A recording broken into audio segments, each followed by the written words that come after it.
Bonjour tout le monde. Je vous remercie d'être venu parce qu'ils m'ont offert une occasion peut-être que je n'aurais pas pu avoir compte tenu de ma position de maire. Ils ont dit que moi j'ai libéré l'espace. Ils ont raison, oui. L'espace a été libéré par le maire, par ses moyens et non les moyens du marché. Les moyens du marché proviennent des produits qui viennent du marché. Quand on a libéré ce coin, qu'est-ce que ça nous a coûté? Et combien nous avons perdu en libérant ces coins? Je commencerai par vous dire, quand je suis arrivé ici comme maire, en 2014, ma première réaction c'était de dire aux marchands qui sont sur la voie publique, vous allez quitter la voie publique.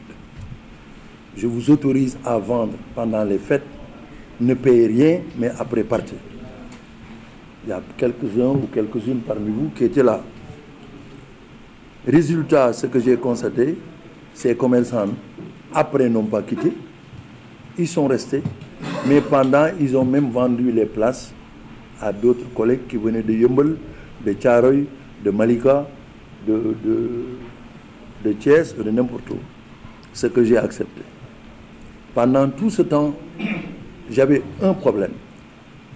Quand nous sommes arrivés, dans notre programme, il y avait l'assainissement.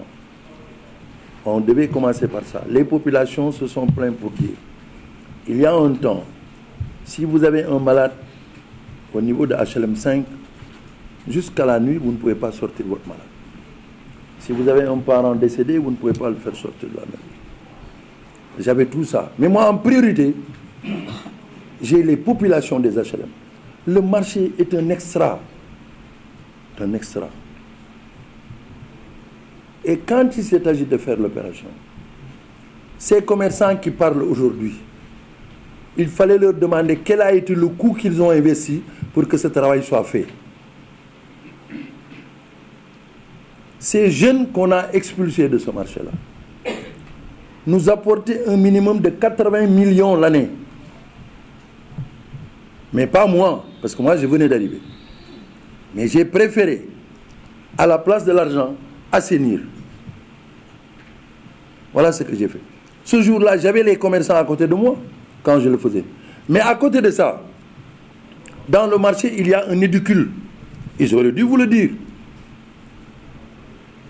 Un édicule qui a été géré par un commerçant comme eux, qu'ils ont enlevé. En ce moment, j'étais le deuxième adjoint au maire de Dakar. Je n'étais pas encore maire ici.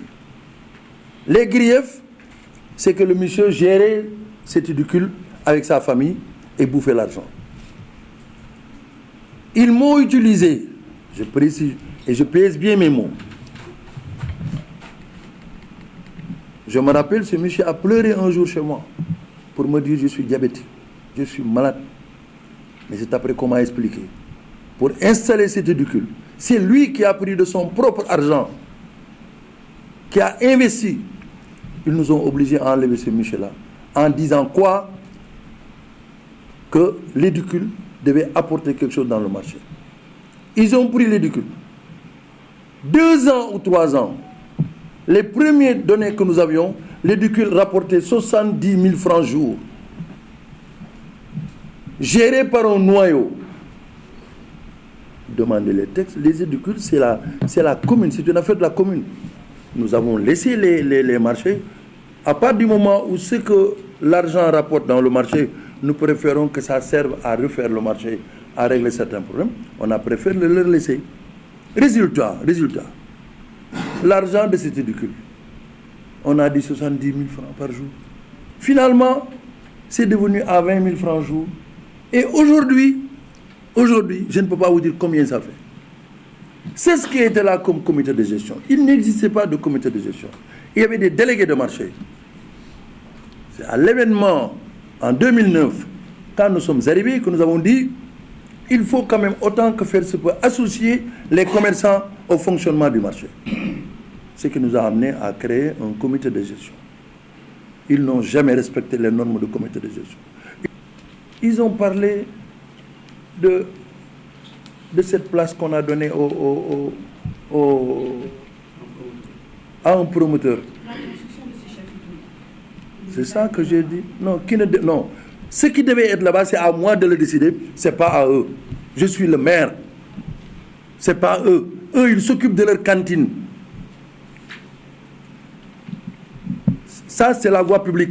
Ça ne regarde que le maire. C'est pas eux. Voilà, je suis d'accord.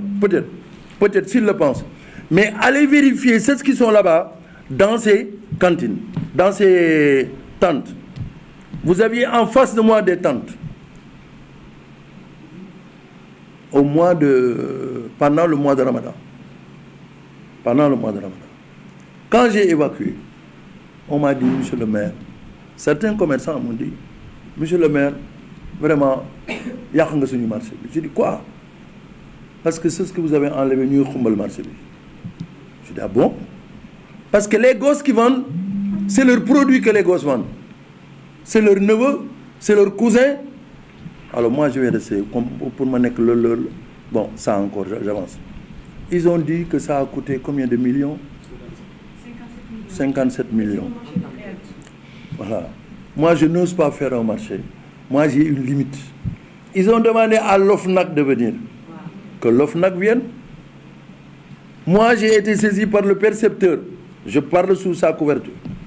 Le percepteur m'a dit, il y a 1 an, 2 ans, monsieur le maire, le marché des HLM, là, je ne comprends pas. L'envergure que le marché a par rapport aux versements qui se font dans le marché, c'est diamétralement opposé. Vous irez à la perception, ils vous diront combien le marché rapporte. Moi, je suis assez responsable pour ne pas me mettre à dire des chiffres. Ce promoteur, je suis allé sur ce plan-là. Et qu'est-ce que j'ai fait avant de parler même du monsieur qui va organiser une foire? J'ai consulté les populations. Parce que j'ai estimé au moment de déguerpir que j'avais affaire avec les populations. Quand mon collègue d'en face a organisé une foire, le lendemain, mes gosses ont eu des histoires avec les ambulants qui étaient là. C'est ce qui était là. Ils sont venus, ils les ont attaqués. Il y a eu des histoires. Il y a eu de lacrymogène et tout, vous avez suivi. Pendant le mois de Ramadan, j'ai dit non, je ne fais pas de foire. Ce que j'ai déguerpi, je l'entretiens depuis presque 1 an. Les commerçants sont venus un jour ici me trouver pour me dire, monsieur le maire, on vient vous appuyer. J'ai dit, pourquoi faire? Ils disent, oui, on a vu que vous avez fait du bon travail. Et combien ces messieurs me donnent? 500 000 francs. C'est le moment de parler. Ils ont parlé de chiffres. Je parle de chiffres. Aucun commerçant n'ose se mettre devant moi pour dire certaines choses. Je suis assez libre pour dire ce que je pense. Je ne dépends de personne. J'ai dit, prenez vos 500 000, je n'en veux pas. Parce que ce que je fais, je le fais pour le marché. Il y a des foires partout. En face, il y a une foire. Là-bas, ce n'est pas une mairie. Eux, qu'est-ce qu'ils sont? Pour m'empêcher, moi, de faire une foire. Le fond du problème, ce n'est pas la foire. Ils vous le diront plus tard. Vous savez, il y a un marché qui est là-bas, qui va s'écrouler dans quelques jours. Qu'on m'amène les photos. Moi, j'ai reçu des documents. Les services de l'État ont vérifié le marché. Depuis 2011, ils ont dit que ce marché est à détruire. Oui, ils nous ont demandé, on a accepté. Vous savez, ils peuvent même fermer les boutiques. Parce que arrêter de payer les taxes, c'est arrêter de vendre. Vous savez, nous sommes dans un pays de droit. Ça, ce n'est pas à moi qu'ils le disent. Ils font du show. Voilà. Ce marché est rempli de centres commerciaux appartenant à des tierces personnes qui encaissent tout. Qu'est-ce que le maire voit? Que dalle. Le maire ne voit rien. Je ne suis pas capable de payer mon personnel.